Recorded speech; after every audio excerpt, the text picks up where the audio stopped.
morning, good afternoon, good evening, yWhales, wherever in the world you are today. So today is episode 14 of yWeb3, getting ready to delve really into the cutting edge technologies that we see just evolving every day in this world. A notable shift in tax regulations now includes wrapped tokens in the DeFi world, capital gains purviews enforcing reporting on crypto asset sales. There's an impact to DeFi liquidity pools and rewards. Additionally, major players are securing crucial licenses across markets really around the world. And we're just kind of seeing this transformative phase in crypto exchanges services, unlocking possibilities for diverse crypto related offerings. And really, we're seeing the security token custody platforms emerge really much more in a collaborative way.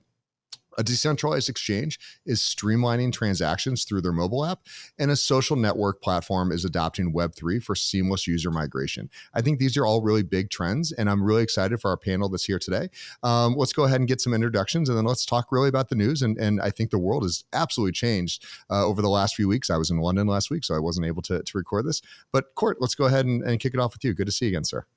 All right, thanks, Jay. My name is Coert Voorhees. I'm the co-founder and CEO of Arden, which is a blockchain infrastructure company that aims to add blockchain to existing systems. So almost think of it as blockchain as an option, adding the strengths of blockchain to rather than making people move wholesale over to new platforms.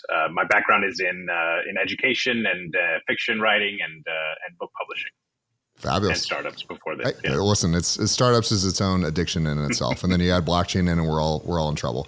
Klaus, good to see you again, sir, and good evening. I know it's late for you. Good evening. Thank you for inviting me here on the call. It's a great pleasure to be here. My background is as a researcher. I have a PhD in computer science, and soon left academia, went into the startup world, and started several companies. First in the AI space, later in the blockchain space. The last 5 years, I've been CEO of DigiShares. We are one of the leading providers of tech infrastructure, white label solutions for tokenization of real world assets with more than 150 clients globally in more than 40 countries. So we cover quite globally. Fabulous. No, one of the premier tokenizers in Web3 to do so legally. Fabulous. And Dash, good to see you. Nice to meet you as well. Yeah, you too. Thanks, Jay. Great to join. In terms of my background, most of my career has been in the data and analytics space. I previously ran 2 different agencies. I was also a senior executive at a company called WebTrans for just about a decade, which we sold to Oracle back in 2017. Currently the founder and CEO of Concord, which is a data privacy company. We basically help companies comply with global data privacy regulations, everything from GDPR to all the different flavors in the States, including the CCPA/CPRA in California. And again, thanks for having me.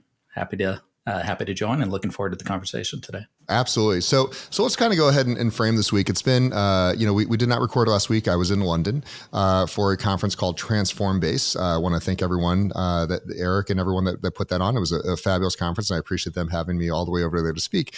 The quick synopsis is, it was an emerging technology conference. So, blockchain, cryptocurrencies, AI, immersion, generally what we're all I roll all that into Web3. It's the next iteration of the internet is going to utilize all these various technologies. And while they all have their little, fan clubs, it's kind of, you can't bake a cake out of any one of them. You kind of need all these things to integrate. And I'm seeing, AI being integrated into every single aspect of human life and every single project. It's now just a footnote. So it's interesting to see kind of that merging of Web3 and really adopting Web3 or adopting AI into Web3 as well.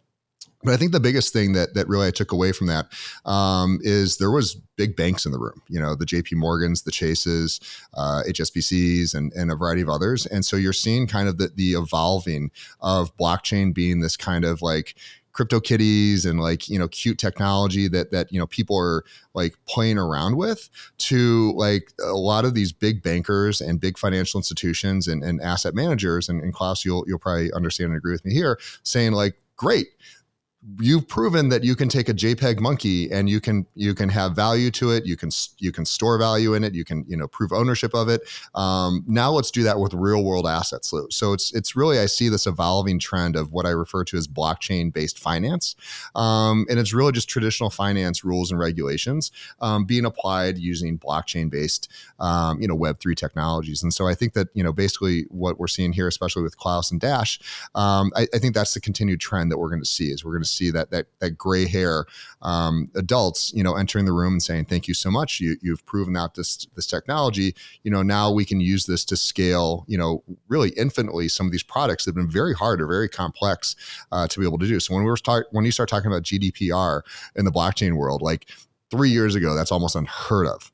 And now it's like, no, this is highly needed because, we want to play by the rules. We want to take, the hundreds of trillions of dollars of assets, and how do we migrate those, to the blockchain? And so the problem is we still have a messaging issue. Because people don't really understand, the blockchain is not, Doge and Shiba Inu coins. That's just like something that people use it for. So I'd love to kind of kick off the conversation with the fact that we are seeing, in just 1 week, kind of $1 billion in digitized assets start showing up on chain. And again, this is a teeny tiny little fraction amount, but it's showing a breath of life to what we've been talking about for the last, year plus, which has been this really harsh crypto winter. You say the word, blockchain, cryptos, and I'm really, whoa, nope, that's not going to happen. And now we're seeing kind of that first thaw. And just kind of, I'd love to kind of just take a quick moment and run around the room real quick. Are you guys seeing in your channels and in your communities kind of that getting excited a little bit more about blockchain again? Coert, how are you feeling? Yeah, I mean, I have to say I would like it to slow down at this point, because I think there's an element of, it's been really great to keep our eye on the prize of like actual building utility using blockchain as a tool, as a layer in the stack that isn't FOMO based, that is actually more utility based. And so it's been, on the one hand, very nice to not have the FOMO as a distraction. And it's allowed us to really have good conversations about, okay, what actually adds value, not just kind of, bandwagon value. At the same time, with people that we're trying to work with, it is helpful if it's not seen as a dead industry. And so you have this balance of, okay, well, we want to see that there's some optimism here, but not too much optimism that becomes irrational. But I think we're there, where now the conversations that I was having 6 months ago with people where they said, this isn't really for us. Now they're like, hey, this whole blockchain thing that you were mentioning, let's re-engage on that. And that's nice. Yeah. Fabulous. Claus. Yeah, we see the same. I feel, I agree with what you said, right? There's been quite few real use cases in the blockchain space. It's been overhyped quite a lot in the past, and we need to get away from that and get real use cases out there. For me, tokenization is definitely one of them, right? We offer real value to asset owners, real estate developers, and so on. But we've also had a tough market the last year. I would say starting last summer and maybe ending this summer, with a lot of negativity coming from FTX, Celsius, the SEC clamping down on crypto, and so on. Even though it's actually totally unrelated to the security token space, which is fully highly regulated, working within securities regulation, but it's influenced us quite a lot. But we've definitely seen a pickup in business activity since the summer holidays ended. A bit from the US, but I would say even more from the Middle East and Southeast Asia. I want to point out, I think, and again, we haven't recorded in a couple of weeks. There was clearly like everything escalated as far as trading and volume going up, especially with Solana. Like as soon as that trial, as soon as they said like Sam's going to jail for life, he's not getting out. And this is just the first. There's still, that was 7 charges, 100% nailed it. And then there's still 5 more coming down the road that we don't even know what they are. As soon as that trial ended, like the market and especially Solana just started, going that hockey curve up. And so I really, was very bullish about that fact that it's like, to me, that was the biggest differentiator, which is, this was not a failure of cryptocurrencies. This was not a failure of blockchain. This was like a criminal that committed crimes. And now everyone could understand that, because if you're a financial institution, you can have your opinions, you can have your thoughts, you can have all the journalistic, backgrounds, but now you have a court of law that says like this had nothing to, he could have been stealing Beanie Babies for all that mattered. It was theft, and it was white collar theft. So I was very happy to see that kind of FTX thing. Well, not FTX, Sam put to rest. FTT's pumping for some reason. So Dash, what's your thoughts and feelings this week? Yeah, I think similar. It's been really interesting to see the shift, I think. And part of that, of course, is, some of the talks around, the ETFs and all that type of stuff, right? But I think ultimately what we'll see, I think, is what they're mentioning, right? Both Claus and Coert, which is there's really a shift back towards utility, I think. And you can only build the plumbing for so long, right? So we've been kind of a mix of like plumbing and basically speculation have been driving the markets in the past. And I think there's not to say that there's not going to be more speculation going forward, especially, once there's approval for those things. But I think there's definitely a place at this point for real utility and real use cases to start coming out of the kind of the groundwork that's been laid, right? So a lot of interesting stuff that's happening. I think AI plays right into that stuff as well, right? Which is people are looking at AI and then kind of comparing it to blockchain in some ways. And I think that comes from the idea that both were kind of hyped, right, in different ways. I think AI saw success a little bit quicker, and that's mainly just because people understood the use case better, right? So it was easier when everybody could go to ChatGPT and quickly see what that actually did for you, like in terms of a benefit from a technology perspective. And I think that's one thing that we've struggled with a bit on the blockchain side, which is really explaining those key use cases without getting too technical, right? Like at the end of the day, blockchain, I think, becomes extremely successful when you don't talk about it, right? It's just an underlying component that's used across different, technology stacks. I couldn't agree more. I mean, that's why I start to say, blockchain based finance. And it just disappears into the background because, nobody cares if, when you go to a website, or is this Amazon S3, is this Azure, like, these little fiefdoms that people had, back in Web 1 of like, who's hosting this and where, what, it's just gone. Now it's just, what's the use case? And I think there's going to be this really big run, on low cost chains. I think, Polygon's perfectly positioned, as well as a number of these other ones to have, very low cost transactions, very high frequency. And again, there's only so much security you can do in the decentralized world. I think that we're probably, years and years away from true DeFi working. But I think there's a mix of Tradfi bridging some of these products into blockchain that really we're going to see the scale. So I know this bodes very well for Claus and you, Dash, on kind of, hey, we're wanting to migrate away from Swift. We want to migrate away from these centralized servers, of which, like, when you want to transfer an asset from one centralized database to another, it's like, okay, I'm going to mail you some paper docs. We're going to sign some agreements, and in 3 to 6 months, that asset will move from one exchange to the other. So I really am starting to see quite a bit there. The other part, though, that's going to be a little disappointing, I think, no matter what we say or no matter what we do, and it, based on the next topic here, is the people are getting really excited about the blue chip NFTs. And to me, after having lived through a number of cycles and seen this, like, I remember last time, certain NFTs that I bought for, like 1 or 2 SOL, or, half an ETH or something, and suddenly they're selling for, 10, 20, 30x more. And, I'm talking to people in our community, I'm talking on these podcasts, and I'm like, should I sell? And they're like, well, it might go up. And I said, but why is it even up here now? Like, what's even, like, what's digital scarcity mean? Like, you can't do anything with these things. It's, this is an NFT of a video game that's most likely never going to be made.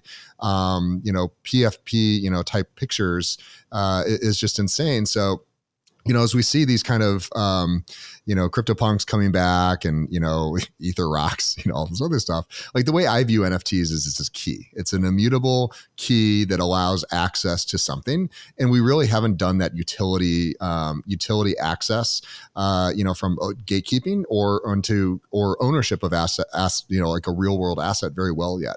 So I'm glad to see that people are interested, but I feel like this is going to be another failing of the cycle as well, if we're just trading JPEGs back and forth again. And I know that's a good argument to have, but Claus, I'd love to hear your opinion on this, because I'm sure you fight this battle every single day. Yeah, Yeah, I do. Yeah, I don't know how direct I should be.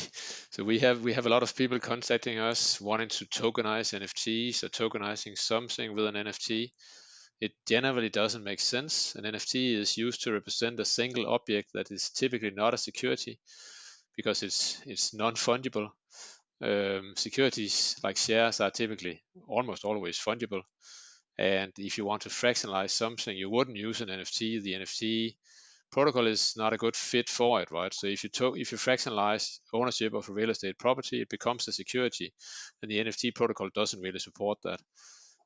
So generally, we steer away from NFTs for anything within the tokenization space and prefer to use security token protocols, which are sort of audited and developed to make sure that securities regulation is fulfilled. We can ensure that wallets are whitelisted. We can burn and reissue lost tokens and so on. So we can do a lot of stuff that is required by securities regulation.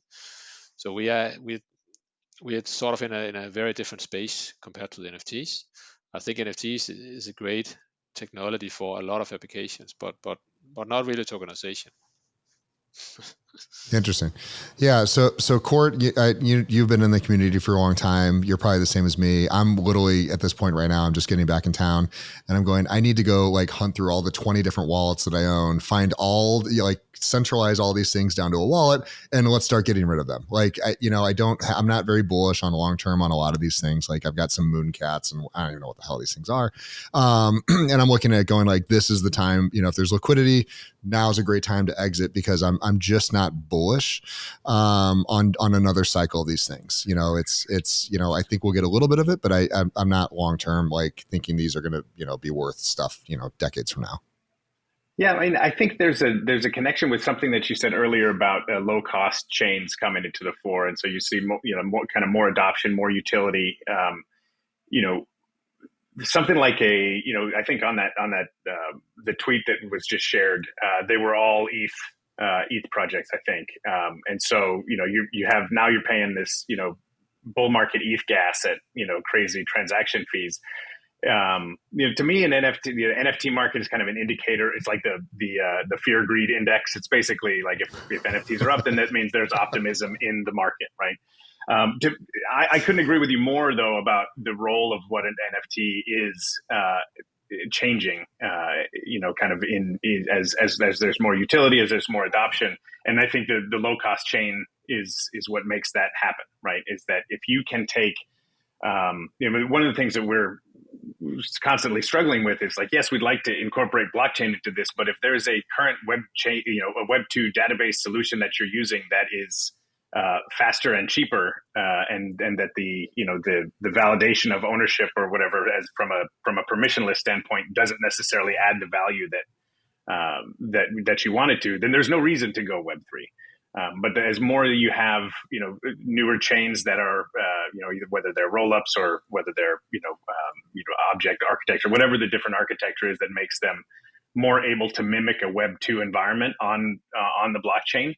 I think then you start to open up the idea of NFTs as, we're using them for loyalty rewards. Gasless transactions become possible when the gas isn't $100, per transaction. Things like that, where you're able to kind of siphon and sponsor, or really kind of blend the NFT into the experience.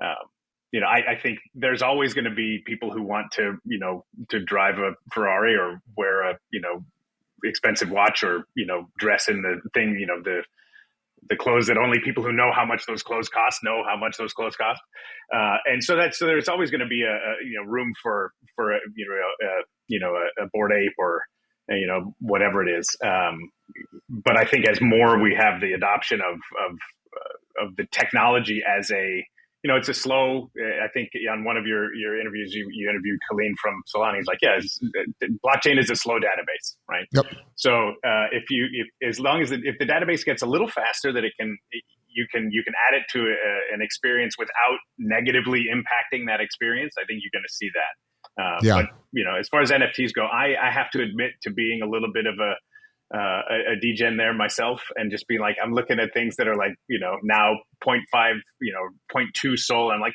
it could go up. And if I would sold it for $10 now, Oh, I mean, there is nothing wrong with like, utilize. I mean, we all know, like, we're all in so early. I mean, when I say early, not this cycle, I'm still saying overall in blockchain. I mean, we're still so early. So we, it's nice to kind of have some of these assets that, we've been sitting there. There's the ability to kind of scoop a bunch of things on the floor and say, we'll see where it goes next year, because the halving's coming up. There's a number of things going on. But, Dash, on the same conversation, you work with a number of chains. You're very much blockchain adjacent.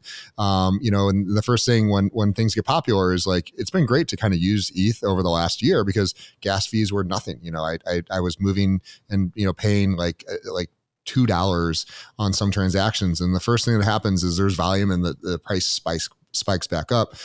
That just doesn't scale to me. Like, that just doesn't, like, really kind of brood any confidence in any shape or form. But what's your feelings about, kind of the overall, what we're seeing right now? Yeah, I think the NFT thing's interesting. It kind of plays back to what we were talking about earlier with the use cases, right? Where ultimately there's always going to be some level of speculation, and that stuff's interesting, again, because we're getting that, that push again. I think there's going to be some real excitement in some areas there.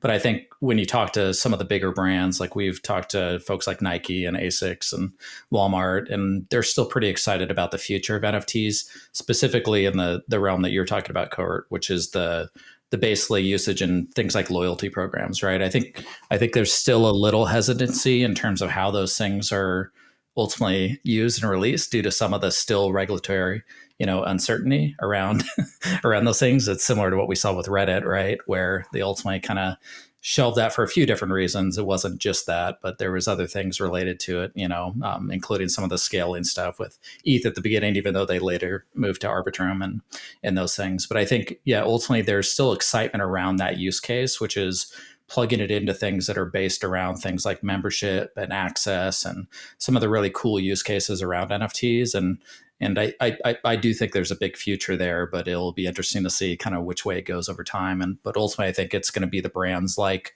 Starbucks and, Nike and those folks that will kind of drive some of that stuff forward without calling them NFTs, of course, right? So I think that's kind of a dirty word at this point, unfortunately, right? But I think at the end of the day, the tech is still pretty interesting, and I think there's some really cool use cases that we'll see come out of that stuff in the future. That's fabulous. And just because, again, we start to see the pumps, that means the degens are going to come out of the woods. And so with that, we're seeing 3 entirely defunct companies. We know they're dead. FTX, Celsius, and Luna have all had, like, once these coins are out there, they're out there. It doesn't, like, when in the Tradfi world, if a company goes bankrupt, they're going to delist off the NASDAQ or the Dow, wherever the case is. And they're going to say, you cannot trade these anymore. This company's gone, it's done. And, here's your pink sheet. You can go, deal with the bankruptcy court. Well, in blockchain, this stuff just lives on. It's just out there. If you hold those coins, you hold their coins. And in DeFi, no one's going to tell you can't list something and you can't create a market out of it. That's the whole point, is it's decentralized, do whatever you want. So, Of course, FTX is up this year 213%. Celsius is up 105%, and Luna is pumping. And I just, I'd love to hear, a little bit of thoughts around, like, I'm going to have to, like, have conversations with people, because they're going to, they're going to want to know why. And I how do I even explain this to someone, Klaus? Like, is it just degens being degens, or is there any validity to now these there is no one that owns these contracts? They truly are coins in the wild. No one can control them. Is there any validity to these things existing, or is this just, false pumps? I don't know. I have no idea. I guess it's highly speculative, right? I have some interest in Celsius, in the Cell token myself, because I had some funds stock in Celsius, and I guess if the company resurfaces, which it looks like it's gonna do, the Cell token might have a role and a future value, right? But that's not even decided yet, as far as I'm concerned. So they're just going out of Chapter 11 now, and I think there's no decision made on the Cell token. But I guess there's a chance that they will still use it in the activities, right? So who knows? I guess that's what people are betting on. But at the top it was at $5 or something, $5-6. So it's dropped quite a lot from that. Yeah. Yeah, I mean I mean, well, everything did, and really the only reason I think that we're sitting here today is because of these Bitcoin ETFs.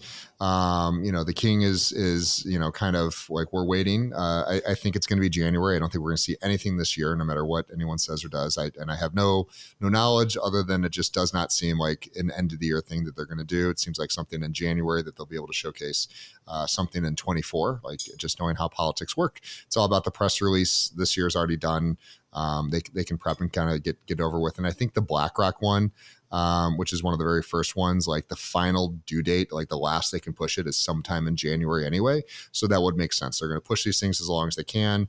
And then it really does kind of coordinate pretty well with the halving, which I think hits in about March. Am I right on that, Coert? You'd have to ask more Bitcoin guy than I. But I want to come back to the Ponzi coins, the FTT. Oh yeah, let's go for it. Stuff. Just because there's an element of them being on chain and being kind of permissionless interaction with the holders that I think you're going to have meme coins, you're going to have meme stocks. There's like I don't know how much of a difference is the GameStop versus Celsius or Luna. Like people say, hey, this could be worth something. Let's kind of get on, and then it gets its momentum. But to me, there's something even more. Maybe it adds to more speculation, but it also there's the possibility because the holders are wallets and the token is on chain. Theoretically, I can say, hey, somebody's going to buy Celsius, and then they're going to give the holders of the Celsius token, a 1-to-1 airdrop, or somebody's going to get you if you hold Luna.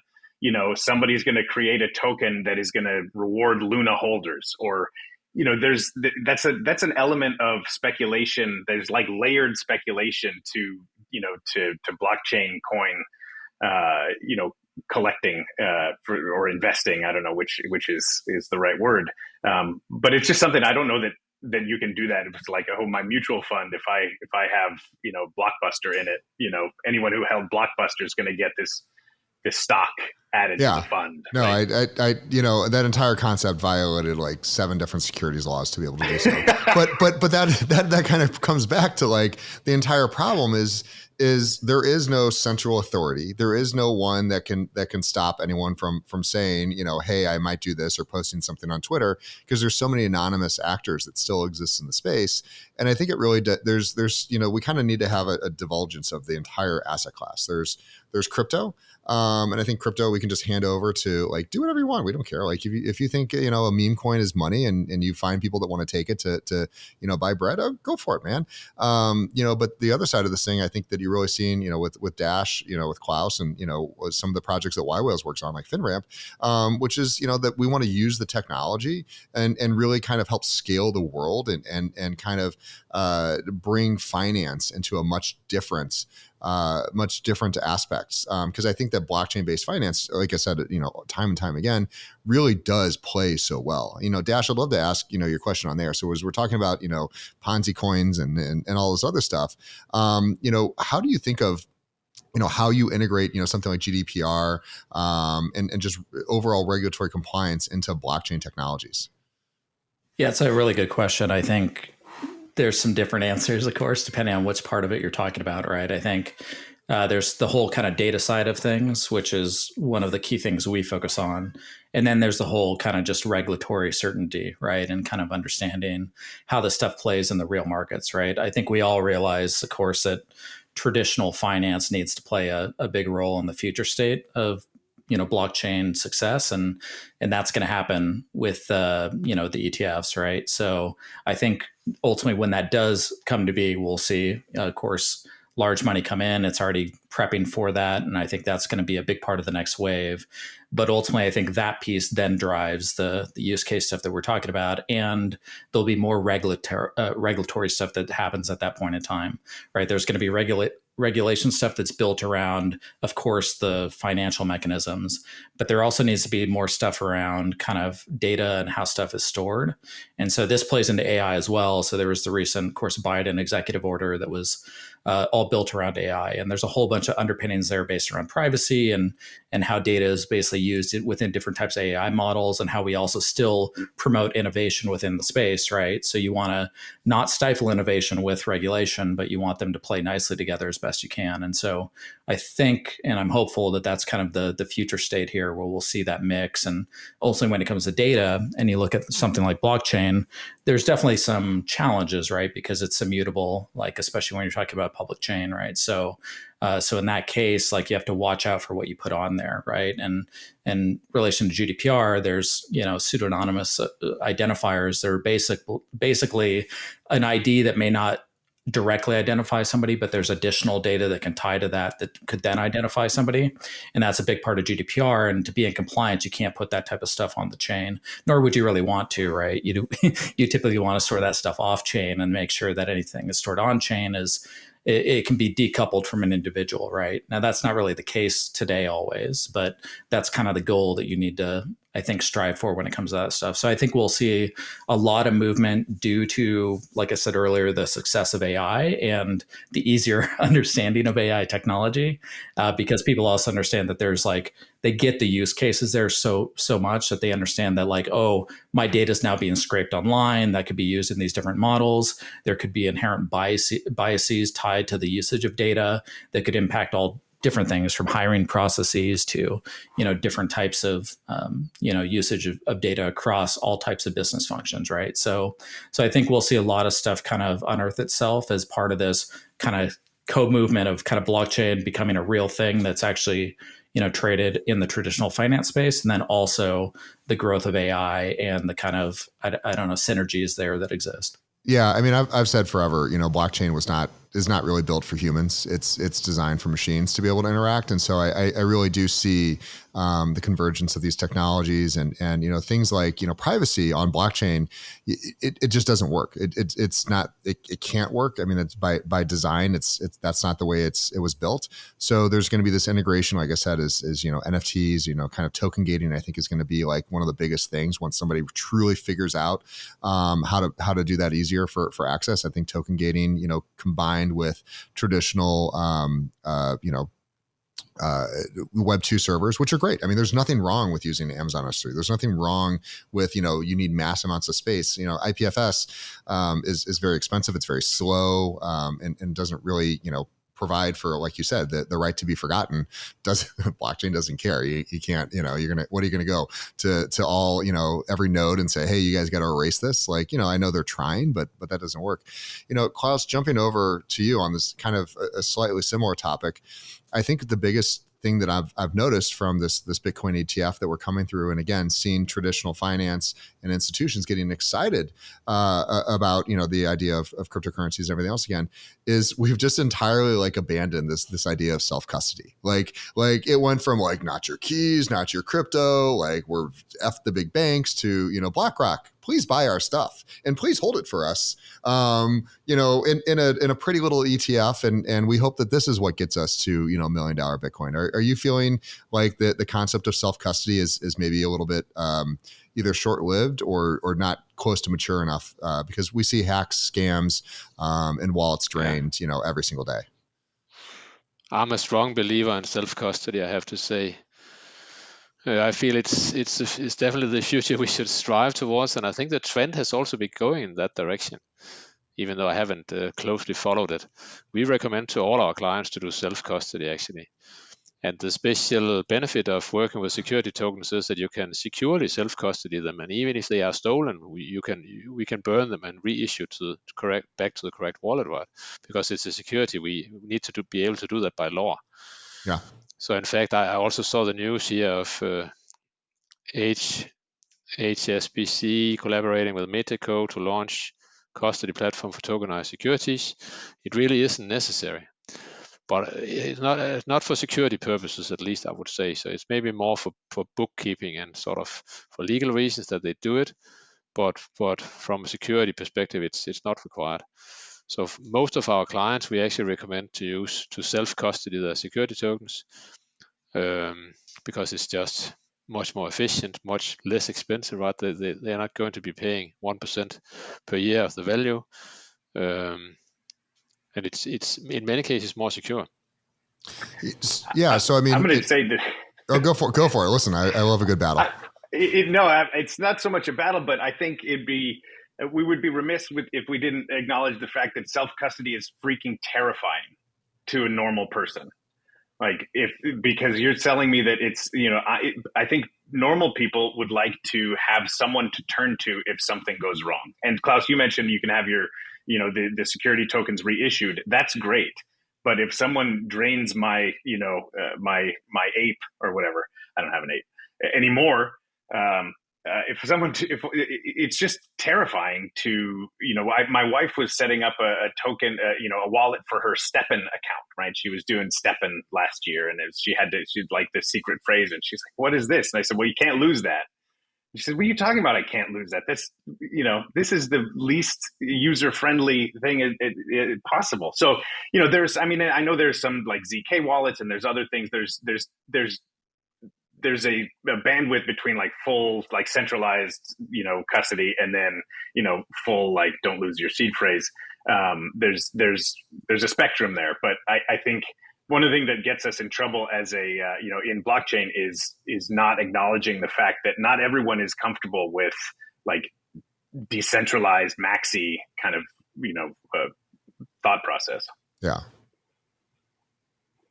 So challenging that same concept, because Klaus, I agree, like self-custody is a right, same as I can go upstairs to the bank and withdraw cash. It just does, it's not as efficient. And I think there's a good point that Coert makes, which is security tokens, which have a centralized authority. You're regulated, you have regulation, you have audits, you have all these things. So it's like the whole DeFi thing, like we're going to push that out the window. We're going to say, now we're back to really TradFi using blockchain technologies.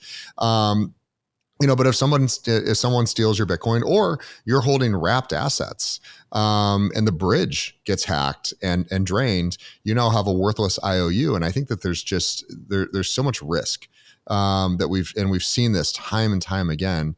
Do we believe that there should be kind of another tier that's available, which is what we have today? You can self-custody your cash, or you can go to a bank, and you're insured to a certain amount. And if you have a lot more money than that, then you're going to go with, financial planners. Like, how do we see those integrating? Because, with the existing kind of blockchain infrastructure that we've been rolling out.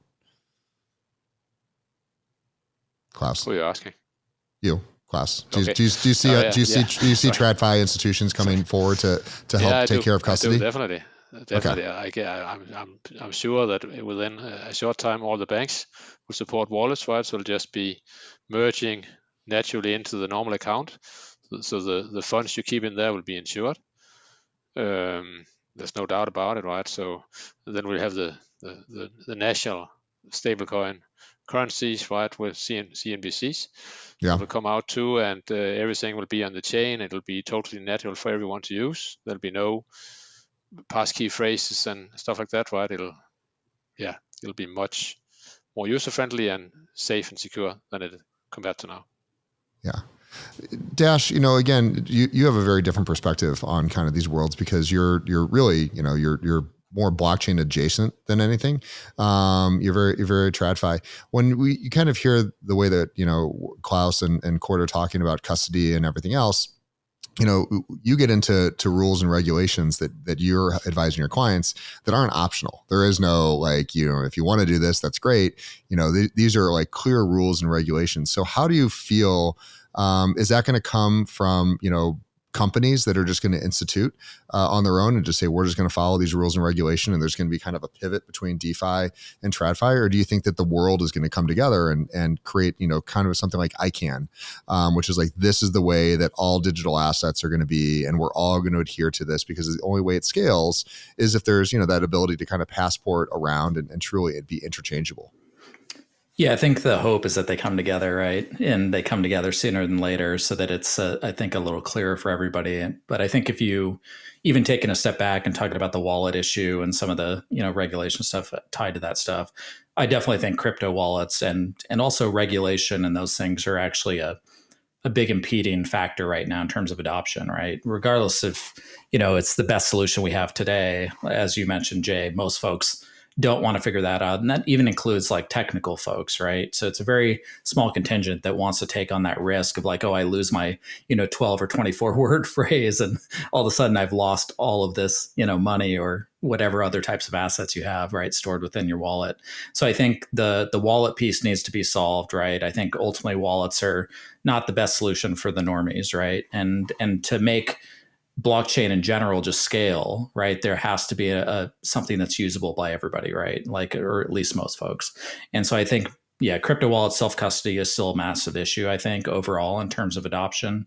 If you look at banks, like in traditional finance, they're not always the most modern or best user experience, but there's someone you can go to if you run into a problem, right? And so I think at the end of the day, it comes down to consumer protection, right? What's the best way to protect the assets that we have within crypto and in the blockchain space in general. So I think that's what we need to see is like something that becomes much more approachable for everybody. And that's not to say that you won't always have a place for things like self-custody and that there's not really cool, like, underlying technology that basically makes up that fact, right? And you look at like some of the stuff that, even back in the day in our early kind of framings, we looked at a lot of the cryptographic keys and all the stuff where you didn't always have to use blockchain, but some of that technology is very interesting in terms of how you can protect data. But I do think there's always going to be a place for actual custody, not always full custody, but some like happy medium in many cases, I think would be the ideal solution, I think. So it actually makes it much more approachable to everybody.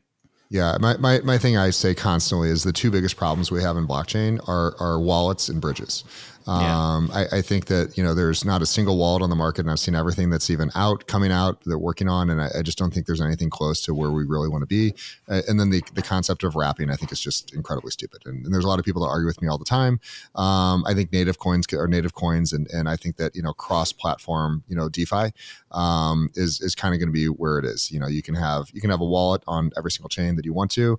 It doesn't cost anything more. You just got to have that, again, that wallet and the bridges kind of being able to work together, that you can interact cross-chain, which is the exact way we do for various, that's Netscape showed up and just said, you know what, you don't have to be all your information on a single server.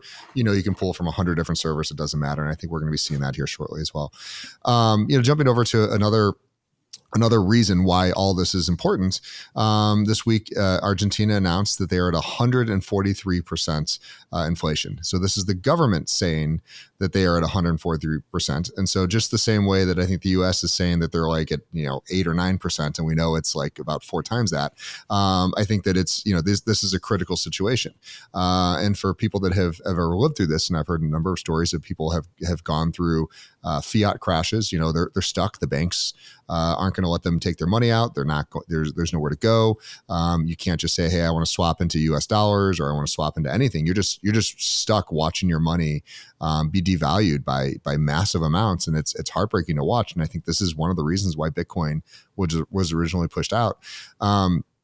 Jumping right back to you, Dash, when you see something like this, what's your reaction, and how do you believe, the projects that you're working on will help to kind of eliminate this stuff from happening, in the future of technologies? Yeah, that's a very, we've been talking a lot about the impact here in the, US and other kind of traditional, environments where those things aren't happening nearly as much, right? But if you look at the unbanked, population across the globe, and you look at the folks that run into issues like this, there is some really, I think, interesting things that can happen with decentralization and things like Bitcoin, right? And that's one of the I think the real good things that will ultimately come out of everything is that there is an option for folks that live in places where there's not a solid economy that's trustable, right? And so we'll see a lot of that stuff. And I've seen some pretty interesting projects across the blockchain space that's focused on that, right? Which is, including things around, identity, which I still have my concerns about, as I mentioned earlier, when it comes to how that stuff's stored on chain versus off chain.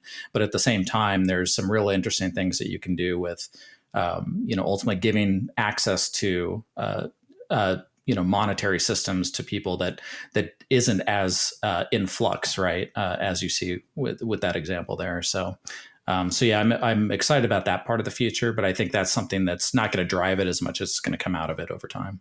Yeah. Klaus, you work so much on tokenization of assets and securities and everything else. The concept is you and this is my perception. I'd love to hear yours. You shouldn't be sitting in that much cash anyway. You should be able to kind of be able to invest and then, have liquidity, much more fluidly than we do today. Like if you want to invest in commercial real estate, which has some of the best returns on the planet, there's over $30 trillion of commercial real estate around the world, but it's a very heavy asset. It's very slow to get into it and get out of it. Can take months and months of time. And so people that want liquidity, and need, lots of liquidity, they buy things like short-term bonds and everything else, which are not, you're betting on a country versus you're betting on something that has a stable asset. How do you feel that, DigiShares, is able to address this kind of hyperinflation problem? Yeah, so one of our goals is to make real estate into a liquid asset, right? Which is a long-term plan that is really difficult to achieve, but I think we're going to get there eventually, right? So now we have maybe 50 clients that's tokenized assets, and they can sort of make them liquid internally in their platforms by creating the opportunity to make like a bulletin board where they can make sure that there's always buy and sell order setting. So there's at least the option of liquidity, right? Limited liquidity. And then the next step is to launch an exchange to trade real estate where we can have market makers. We can even have liquidity pools, automated market maker style. So it's going to be always liquid, right? And always able to trade. And then I guess longer term, right, once it's liquid, you can use it for DeFi lending. And you can also use it then for trading in a much faster way, right? So I think that it's going to happen. It's just going to take a few more years. Yeah, Coert, and you're seeing this divergence of like you can tokenize anything. Like there's no and the markets are fluid, so you could literally create a liquidity pair of video game tokens to real estate and stabilize that with Bitcoin. And if there's enough people that decide that that's what they want to do, that's a healthy pool. Yeah, I mean, anything has value as long as enough people believe it has value, right? Yeah. And so if that pool, I think, it's going to be fascinating to see, like you said, so a pair that's not just asset and stable coin or country currency or whatever, native currency. If we really start saying, okay, well, I'm going to video game and this home, it feels kind of like adding loot boxes to mortgage-backed securities. Like it's this weird kind of, you're adding so many different things, and I have to say, part of me is I don't know, worried, but I'm very apprehensive about giving very smart people who are doing very complex financial instruments more tools to do those financial instruments is a recipe for shenanigans.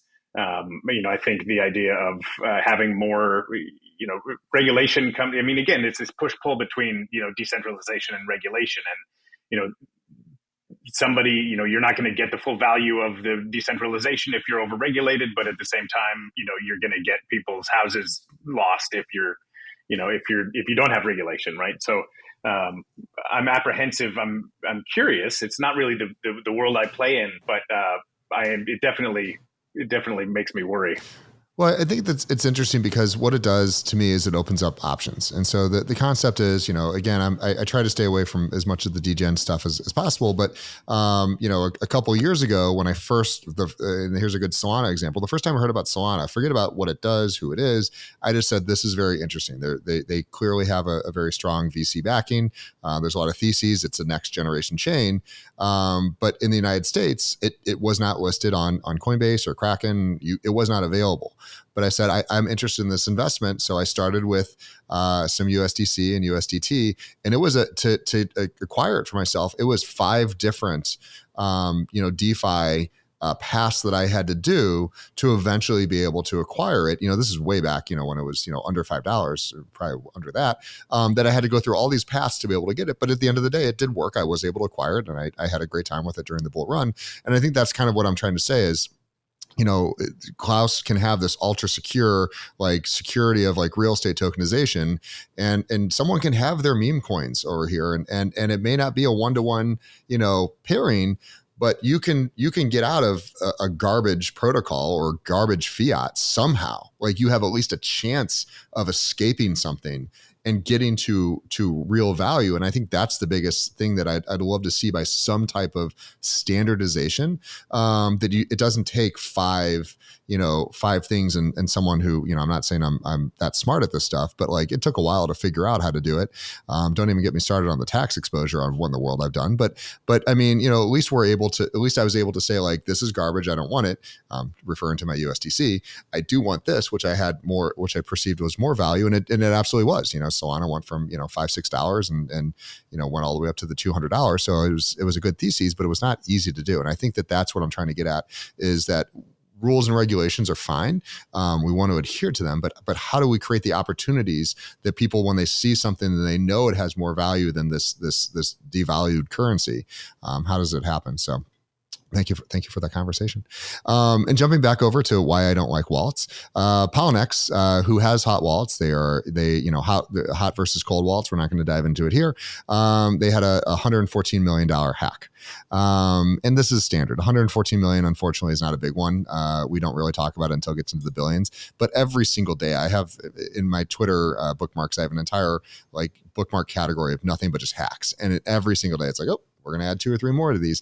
So the concepts around security, we're just not there. So, Klaus, I completely agree with you. Centralized authorities regulating, on-chain securities and on-chain assets, it solves that problem. Oh, you stole it. Hey, submit the proper paperwork. We're going to put the asset back there, because if I lose the title of my car, at the end of the day, it's just a piece of paper. It has no meaning whatsoever. It is. I have to turn that into a centralized authority, and then they will move that asset from one to the other. And that's essentially what we're saying. The concept of true self-custody is, if I lose my title to my car, I no longer own my car. And if somebody has it, then they have a rightful claim to say, nope, he's got my car. I want that. That just doesn't fly in society. And I can't see that being a thing that catches on.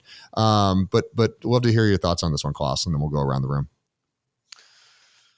Yeah, no, I think I can repeat what I said before, right? So in the security token space, we have it easy, right? Because we are required by law to make sure that tokens that are stolen or somehow misplaced can be burned and reissued. But that's obviously not the case with the rest of the cryptocurrency world. So yeah, a good safe self-custody is too difficult, I think, still, right? And it has to be improved for that to be fully secure.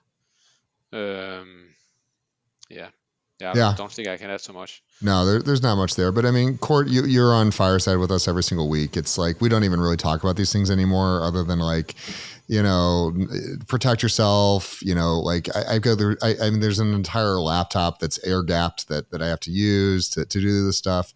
Do you feel comfortable even using?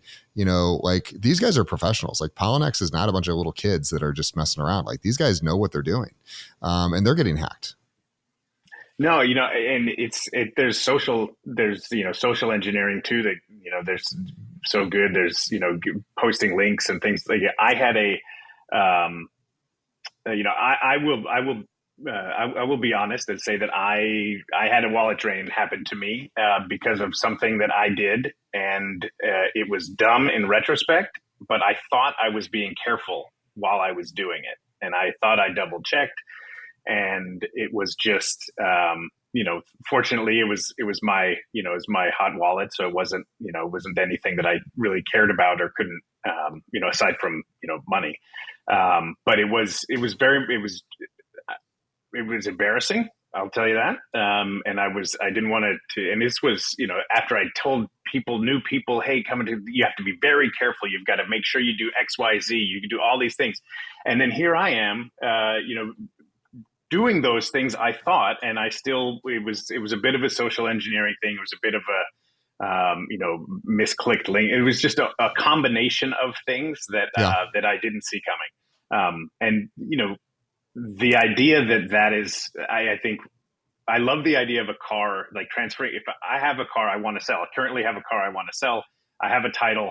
I'm going to write the person's name on the back of the title, and I'm going to give it to them, and then they'll own that car. That's a perfect use case for digitized assets, for an NFT that represents the ownership of the car. The idea that I could have that hacked and my car stolen digitally is preposterous to me, and is the huge thing standing in the way of mass adoption of a really good use case.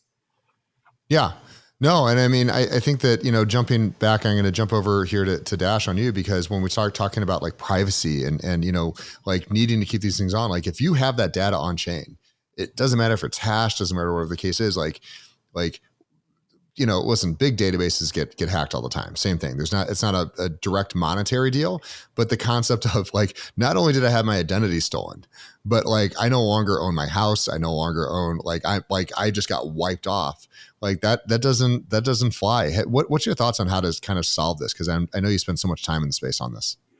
Yeah, definitely. I think it goes back to what we talked about earlier a bit, right? Which is you just have to make things more easier to use for folks, right, on an average basis, right? And regardless of kind of what the mechanism is, we're talking a lot about wallets because they're obviously a easy attack point, right? And there needs to be a solution there. But ultimately, that it also comes down to kind of what you're doing on chain, what makes sense on chain, what doesn't, and where data is stored ultimately, right? And that's not to say that there's not all types of attack vectors, right, across different like traditional kind of systems, as well as, some of the systems that we're talking about today. But ultimately, it's a problem that needs to be solved. I think the interesting thing always, as we saw with AI as well recently, is that you're trying to balance innovation with protection at the end of the day, right? You're trying to figure out how fast can we kind of move forward, and also convenience versus privacy and protection as well, right? So like it's that balancing act that's super, super delicate that you have to kind of figure out. And I think that's the thing we haven't quite figured out in a good way yet, as we talked about earlier, for real kind of mass adoption, right? I think what's interesting, Klaus, you were mentioning it, the fact that you guys have ability to reissue makes a big difference, right? And that's why I think tokenization of real world assets in general will be one of the key drivers in this next kind of wave, because there's a better, more understandable use case, and there's a protection mechanism built into it, right? So it just makes it more acceptable, I think, by folks when they know that there's a way to kind of recover assets. And when you don't have that ability to do that, in the case like you saw here with some of the wallet stuff, that's just scary to normal folks. Like, and as we talked about earlier, it's scary to even the most technical of folks, right? Like the fact that you have to figure out where to store your 12 or 24 word phrase stuff. Like that's kind of a non-starter for many folks. So there needs to be some type of mechanism to ultimately protect individuals and their ability to basically use these different types of systems and have a recovery path that also still supports the idea of trying to at least eliminate bad actors as best you can. Real quick on to expand on that, if you have kind of the ability for anonymity, as I screwed that up, how do you integrate in with somebody raising their hand and saying, hey, I was just hacked, this was stolen, it needs to be reissued? Like how do you like solve that? So if there's people that do want privacy online, we don't know who they are, but they've purchased something, and then they do get a hack, it does get stolen, something happens. How can they recover that without exposing themselves? Have you guys thought through that? Yeah, well, I have a lot to say on that one, but I think I think that goes back to the convenience versus protection or privacy thing, right? So okay. Like you have to accept some amount of you can't be completely anonymous if you want to have some recovery mechanisms, right? That's just so it's more about obfuscation than it is being anonymous. Yeah. It's like if you look at like the all the chatter around like central bank digital currencies, like it's a similar type of scale that we'll see, right? Are you like a fully managed one where they can look at every single event and it's tracked and like you have full insight by the government, or is it something that's different than that where there's it's actually there's a chain, but perhaps it doesn't always require identification, but you can identify if you'd like to have extra access to protection, right? And so I think looking at how that stuff comes to be is really important in terms of, privacy and surveillance and all those types of things kind of play into it. But I think at the end of the day, there still needs to be something that's that's easier to use for folks. That still allows them some, at least for most folks, the ability to basically have an avenue to recover, right? Whatever that is. Fabulous. So as we bring this to a close, it's been, the hour flies by very quickly. Please, where can people reach you if they want to know more about your projects or you? And then just kind of any kind of closing thoughts on where you see, kind of the year ending up. Do we think we're going to, continue on with a little bit of the awakening of the bull, or are things going to kind of settle down towards the end of the year? We'll go around the room starting with Coert. Great. Thanks. You can reach me. I'm on Twitter at Coert Voorhees. If you want to go there, I'm not very interesting. I'm more of a lurker, but I am there. Arden's website is arden.cc, and again, it's kind of blockchain enablement. As far as where things are going, I don't know. I think nobody knows, but I hope that the openness of non-blockchain native people to blockchain as a database technology continues to grow. I think that it's certainly easier to make that argument when the candle is green than when the candle is red, right? And so even if it's not, we don't continue, even if things stay kind of where they are now and we kind of maintain, I think that still gives us a good foundation to build on as we say, no, hey, this is actually, it's not going away. I think part of the issue was that over the last year it was like, I'm not getting into blockchain because it's going away. But if we kind of have come back up a little bit and then maintain over the next couple months, the argument of no, we're just, going through growing pains and there was FTX and we're kind of getting our house in order as an industry. I think that's much more, compelling argument now than it would have been 2 months ago. Yeah, there's many more people interested in $50,000 Bitcoin than $16,000 Bitcoin, unfortunately. So it's like, Klaus. Yeah, no, I agree. I'm almost 100% sure that blockchain will continue to develop as an infrastructure technology in the financial services space.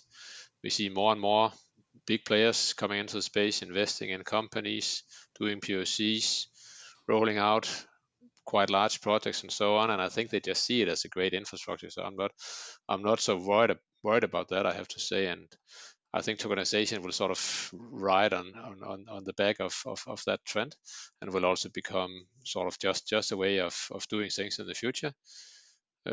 I also believe that we are seeing the start of a bull run, but of course no guarantees. We are also very easy to find. So DigiShares.io is our webpage. We are on Telegram, Twitter, LinkedIn, and really easy to find. Thanks. Awesome. Great to see you again, Klaus. Dash, where can people find you, and are we heading up or down from here? Yeah, I agree. I agree with everybody else. I think we're likely heading up, right? And I think it's exciting to see us kind of shifting to the next evolution, which is really the use case kind of evolution, right? And finally it becoming just a technology layer that we use in very interesting ways. And there's a lot of great stuff that came out of the speculation phase, which there'll always be a component of. And I think that's a good thing to a certain extent, right? And so I'm excited to see kind of where that stuff goes and how it eventually just becomes something that people use. You don't even have to talk about it, right? It's just an underlying mechanism for certain use cases. And I think there's a lot of great advancements that have happened due to everything that's happened over the last few years that we can take advantage of going forward. So yeah, I'm definitely bullish. I think it's, it'll be interesting to see kind of when that stuff happens. I think, as you mentioned earlier, Jay, January seems a little more likely than end of the year, but ultimately when that stuff comes to be and there's a little more certainty here in the States, especially, I think you're going to see definitely a bigger bull run again. In terms of where you can find us, we're at concord.tech. So if you're a builder brand, you're looking for data privacy, you can find us there. We're also on Twitter and LinkedIn at Concord Tech. And then you can find me individually on both LinkedIn and Twitter at Dash Lavine. Awesome. Thank you guys. I really do agree with everything that we said on this call. I think there was some good, healthy conversations about self-custody versus, institutional custody. I think there's room for both. I think there's absolutely, when we look back at Web 1, we look at how a lot of these technologies rolled out.